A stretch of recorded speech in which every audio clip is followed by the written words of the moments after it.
Lesson 131. No one can fail who seeks to reach the truth. Failure is all about you while you seek for goals that cannot be achieved.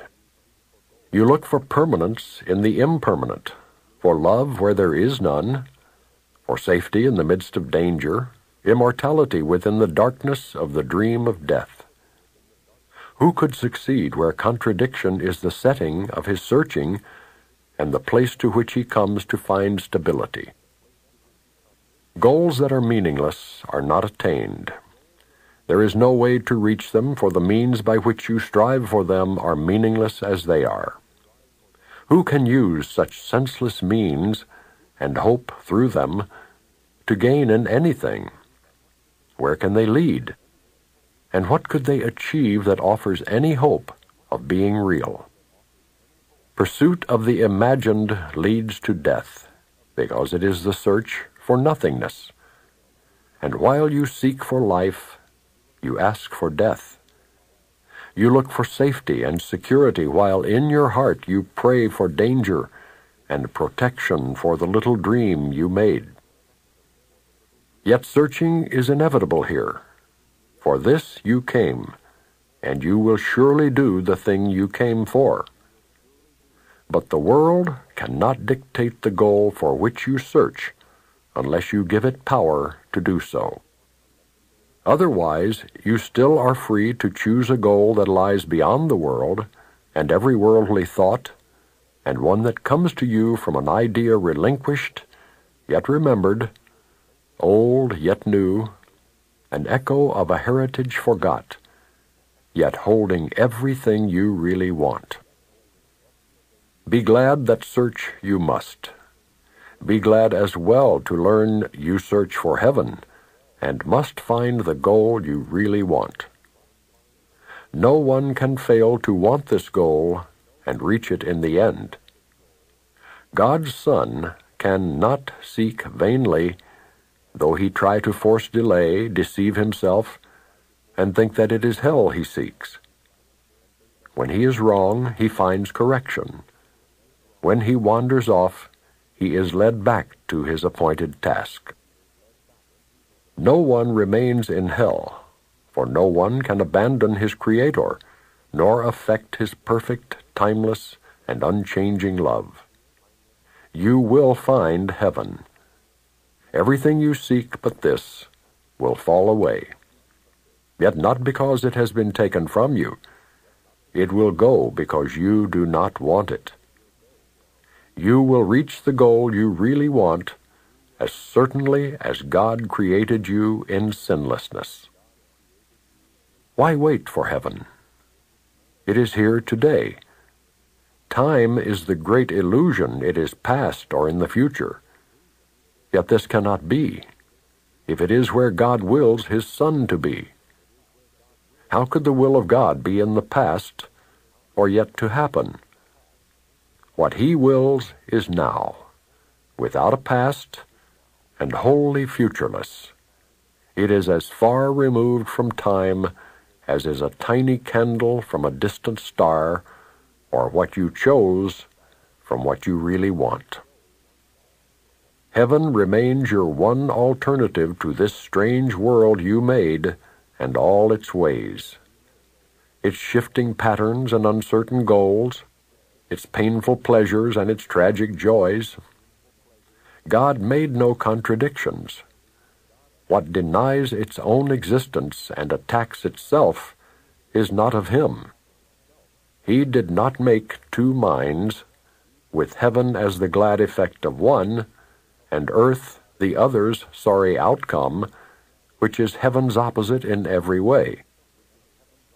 God does not suffer conflict, nor is his creation split in two. How could it be his Son could be in hell when God himself established him in heaven? Could he lose what the eternal will has given him to be his home forever?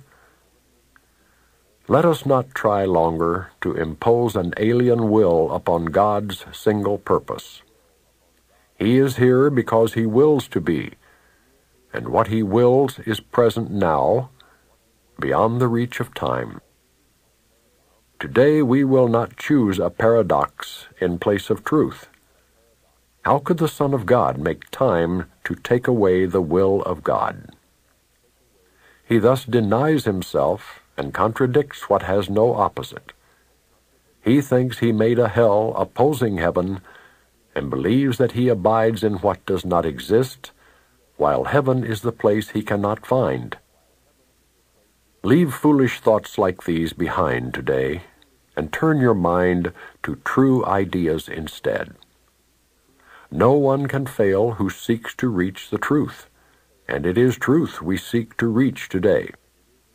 We will devote 10 minutes to this goal 3 times today, and we will ask to see the rising of the real world, to replace the foolish images that we hold dear with true ideas arising in the place of thoughts that have no meaning, no effect, and neither source nor substance in the truth. This we acknowledge as we start upon our practice periods.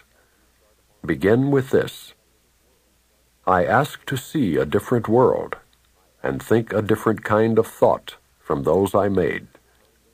The world I seek I did not make alone. The thoughts I want to think are not my own.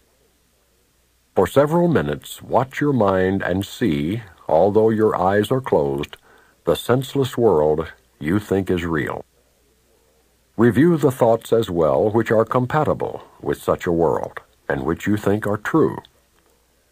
Then let them go, and sink below them to the holy place where they can enter not. There is a door beneath them in your mind, which you could not completely lock to hide what lies beyond. Seek for that door and find it. But before you try to open it, remind yourself no one can fail who seeks to reach the truth. And it is this request you make today. Nothing but this has any meaning now. No other goal is valued now, nor sought. Nothing before this door you really want, and only what lies past it do you seek. Put out your hand and see how easily the door swings open with your one intent to go beyond it. Angels light the way so that all darkness vanishes, and you are standing in a light so bright and clear that you can understand all things you see. A tiny moment of surprise, perhaps, will make you pause before you realize the world you see before you in the light reflects the truth you knew and did not quite forget in wandering away in dreams. You cannot fail today. There walks with you the Spirit heaven sent you, that you might approach this door some day and through his aid slip effortlessly past it to the light. Today that day has come. Today God keeps his ancient promise to his holy Son, as does his Son remember his to him. This is a day of gladness, for we come to the appointed time and place where you will find the goal of all your searching here, and all the seeking of the world, which end together as you pass beyond the door. Remember often that today should be a time of special gladness, and refrain from dismal thoughts and meaningless laments. Salvation's time has come. Today is set by heaven itself to be a time of grace for you and for the world. If you forget this happy fact, remind yourself with this: today I seek and find all that I want. My single purpose offers it to me. No one can fail who seeks to reach the truth.